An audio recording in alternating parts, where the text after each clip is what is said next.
Les règles normales proposent aux joueurs de miser simultanément leurs cartes, face cachée, sur les zones de société actives et les tensions sociales, en 2 minutes chrono. Quand le temps de sablier est écoulé, les cartes non misées sont perdues et l'on passe à la résolution de ces mises. La variante propose une phase plus tactique.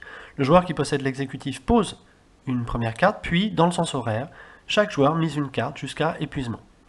Cette variante donne toute son importance aux cartes leurres, elle renforce les effets de bluff et elle fait de cette phase un lieu de négociation actif.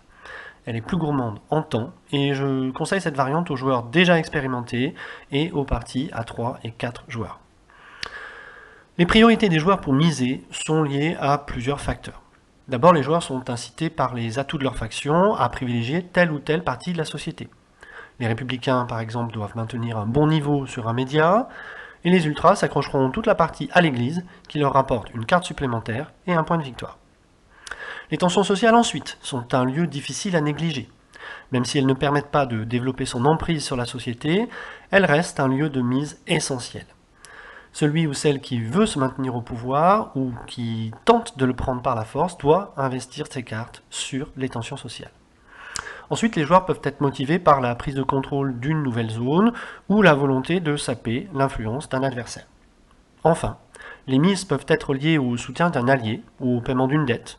Lors du tour précédent, vous avez peut-être promis de soutenir un autre joueur sur une zone précise et c'est le moment d'acquitter votre part du contrat. Quand les 2 minutes sont écoulées, on passe à la troisième phase, la résolution des mises.